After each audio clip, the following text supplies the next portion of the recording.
स्वागत है आप सभी का एक और न्यू वीडियो पर। देखिए एमपी बोर्ड एग्जामिनेशन अभी रनिंग में है एंड आप सभी अपने एग्जाम की तैयारी में बिजी हो गए। आपने अभी तक ये नहीं सोचा होगा कि आपके बोर्ड एग्जामिनेशन का जो रिजल्ट है वो कब तक जारी हो सकता है। पर एमपी बोर्ड ये सारी चीज़ें सोच के बैठा है कि आपका जो रिजल्ट है वो कब तक जारी करना है। क्योंकि आपके फरवरी में एग्जाम करवाने का एक बहुत ही बड़ा रीज़न था, क्योंकि आगे चुनाव होने आपको पता ही है, लोकसभा चुनाव शुरू हो जाएँगे। तो आपका जो रिजल्ट है उसमें भी ज़्यादा देरी नहीं की जाएगी। पर बात वही आती है कि रिजल्ट बनाने में अगर प्रॉपर टाइम नहीं दिया गया तो आपका जो रिजल्ट है वो ऊपर-नीचे भी आ सकता है, यानी कि अनएक्सपेक्टेड आ सकता है। हो सकता है आपने पूरा पेपर किया हो फिर भी आपको मार्क्स कम दिए जाएँ, क्योंकि एमपी बोर्ड में जो कॉपी चेकिंग होती है वो उतनी सही नहीं होती है। किसी को भी कुछ भी मार्क्स दे दिए जाते हैं। जिन बच्चों ने कॉम्पिटिटिव एग्जाम क्रैक किया हुआ है उनके यहाँ पर 60% आते हैं एमपी बोर्ड में, या फिर 70% आते हैं। तो आगे मैं आपको बताता हूँ, एक अपडेट सामने आई है कि आपकी जो कॉपी चेकिंग है वो कब से स्टार्ट होगी एंड आपका जो रिजल्ट है वो कब तक जारी हो जाएगा। वीडियो में एंड तक बने रहिए। नए हैं तो सब्सक्राइब जरूर से कर दीजिएगा, नोटिफिकेशन आइकन ऑन करके रखिएगा। एमपी बोर्ड एग्जामिनेशन की सारी अपडेट्स मैं आपको यहाँ पर देता रहूंगा। अब देखिए ये अपडेट सामने आ रही है, इसकी हेडिंग में आपको बताया जा रहा है कि बोर्ड परीक्षाओं का रिजल्ट मई तक जारी करने की तैयारी एमपी बोर्ड कर रहा है।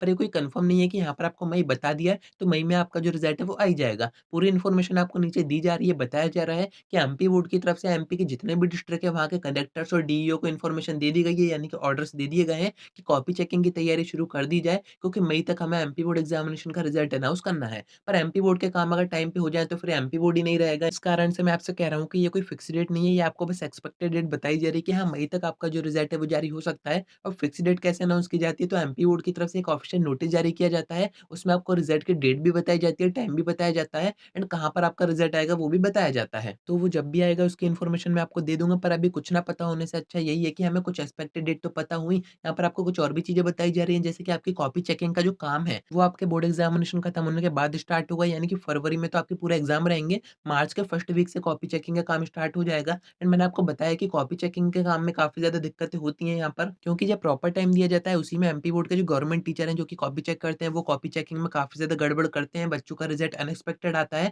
तो अब तो वैसे भी कम टाइम दिया गया है, तो यहाँ पर भी एमपी बोर्ड ने एक पॉइंट रखा है सामने कि मिनिमम टीचर्स को जो कॉपी चेक कर रहे हैं उनको 3 इयर्स का एक्सपीरियंस होना चाहिए। उससे कम अगर किसी टीचर को एक्सपीरियंस है तो उसको कॉपी चेक करने नहीं दिया जाएगा। मैं आपको यहाँ पर बता दूं, आपकी कॉपी चेकिंग दोनों तरह की टीचर करते हैं, प्राइवेट टीचर भी करते हैं, गवर्नमेंट टीचर भी करते हैं। वो अपनी अपनी इच्छा होती है कि अगर उनको जाना है कॉपी चेक करने तो एमपी बोर्ड की तरफ से एक फिक्स अमाउंट दिया जाता है उनको, क्या इतने कॉपी के हम आपको इतने पैसे देंगे। तो यहाँ पर फ्रेशर जो रहेंगे, यानी कि जिन्होंने अभी अभी ज्वाइनिंग की है, मिनिमम 3 ईयर से कम एक्सपीरियंस उनको है, तो उनको कॉपी चेक करने नहीं दी जाएगी। ये भी काफी अच्छी चीज है, क्योंकि जिन टीचर्स का एक्सपीरियंस होता है वो कॉपी अच्छे से चेक करते हैं। बाकी जो नए नए आते हैं उनको इतना एक्सपीरियंस होता नहीं है कि बोर्ड एग्जामिनेशन की कॉपी कैसे चेक की जाती है। तो मार्च के फर्स्ट वीक में आपकी कॉपी चेकिंग का काम स्टार्ट हो जाएगा। एंड यहाँ पर एक मापदंड भी रखा गया है, जो भी टीचर कॉपी चेकिंग में किसी भी तरह की मिस्टेक करेंगे, किसी बच्चे को कम नंबर दे दिए, किसी की कॉपी ठीक से चेक नहीं करी, ज़्यादा दे दी, उसमें कोई परेशानी नहीं है, उसमें तो आप भी खुश हो, टीचर भी खुश है। पर बाद में अगर ऐसे केसेस सामने आते हैं कि बच्चे ने रीचेकिंग करवाई, उसके नंबर बढ़े, तो ऐसे में भी टीचर के ऊपर फाइन होगा। एंड रीचेकिंग के बाद भी अगर टीचर ने नंबर नहीं बढ़ाए एंड बच्चा पूरी तरह से कॉन्फिडेंट है, उसने अपनी बोर्ड एग्जामिनेशन की कॉपी मंगवा के कोर्ट में केस कर दिया, तो ऐसे में जिन टीचर ने कॉपी चेक की उनके ऊपर तो फाइन होगा ही, उनके ऊपर केस भी बनेगा। तो ये सारी चीज़ें एमपी बोर्ड ने बताई हैं। अभी कितना होता है वो सब तो अपन आगे देखेंगे। वैसे तो प्रायोरिटी यहाँ पर यही दी जा रही है कि जो सीनियर टीचर्स हैं जिनको काफ़ी टाइम हो गया है कॉपी चेकिंग करते हुए, पढ़ाते हुए, सिर्फ उन्हीं से बोर्ड एग्जामिनेशन की कॉपी चेक करवाई जाएगी। तो मई तक तो आपको मिनिमम वेट करना ही पड़ेगा। ये टाइम एक्सपेंड भी हो सकता है एंड हो सकता है कि टाइम पर भी आपका जो रिजल्ट है वो अनाउंस कर दिया जाए। अब कॉपी चेकिंग कैसे होती है इसके ऊपर मैं आपको सेपरेट वीडियो बना के दूँगा जब आपका एग्ज़ाम खत्म हो जाएँगे, कि बोर्ड एग्जामिनेशन में जो कॉपी चेकर होता है वो क्या-क्या आपकी चीज़ें चेक करता है, कैसे आपको मार्क्स देता है, सब मैं आपको बताऊँगा। तो कनेक्टेड रहिएगा। इस वीडियो में इतना ही। कोई डाउट आता है कमेंट करके पूछ सकते हैं, या फिर आप मुझसे इंस्टा पर डीएम करके बात भी कर सकते हैं।